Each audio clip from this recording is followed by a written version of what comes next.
Hi friends, இப்போ நம்ம சக்திவேல் பார்க்க போகிற சக்திவேலில் பூஜையிலேருந்து டபக்குன்னு அப்செட் ஆகி வெளியே வந்துட்டாங்க. நம்ம சக்தி என்னப்பான்னு பார்த்தா எதுக்கு ஃபோன் பண்ணோம் அவன் அப்படின்னு சொல்லிட்டு வேலைன்னு புரிஞ்சுக்காம சொல்ல, எனக்கு தெரியும்ப்பா வீட்டில் உள்ள எல்லாரும் தப்பாக நினைப்பாங்கன்னு உனக்கு புரியாதா, நீ இதுக்கு அவன் ஃபோட்டோ வச்சேன்னு சொல்லி கேட்குறாங்க. பாய் ஃப்ரெண்ட் இருக்கிறது தப்பாப்பா, பாய்ஸ் எல்லாம் ஃப்ரெண்டாக வச்சுக்கிறது தப்பு இல்லையே அப்படின்னு சொல்லி கேள்வி கேட்க, அதுக்கப்புறம் வந்துட்டு உனக்கும் கேர்ள்ஸ் யாரும் ஃப்ரெண்டாக இருந்தால் நான் தப்பாக நினைக்க மாட்டேனேன்னு சொல்கிறாங்க. எனக்கு யாரும் பொண்ணுங்க ஒன்றும் ஃப்ரெண்டாக இல்லை, நீ வேணா பாரு அப்படின்னு சொல்லிட்டு ஃபோனை கொடுக்குறாரு.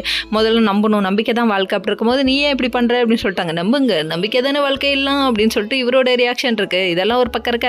அதுக்கப்புறம் இது மாதிரி பண்ணாத, இப்படி கொஞ்சம் கேர்ஃபுல்லாக இரு அப்படின்னு சொல்லிட்டாங்க. அதுக்கப்புறம் திடீர்னு ஆஃபீஸில் இருந்து ஃபோன் வருது. என்னமான்னு சொல்லி கேள்வி கேட்க, திடீர்னு இவங்க சமையல் வீடியோ ஒன்று எடுத்து அனுப்பணுமாங்க. யார் சமைக்கிறது அனுப்புறது, எப்படி சமைக்கிறது அனுப்புறது ஒன்றும் புரியலையேன்னு சொல்லிட்டு இவங்க திணறாங்க. வெளியில் போகலான்னு பார்த்தா வரமாட்டேன்னு சொல்லிட்டாங்க. நம்ம தேனு, அதாவது வேலன் என்ன விட்டுருமா, என்ன பலிகாட மாற்றிடாதமான்னு பயந்துட்டாரு. அதுக்கப்புறம் தேனுக்கிட்ட போய் கேட்டால் முடியவே முடியாது, என்னால் முடியாதுன்ட்டாங்க.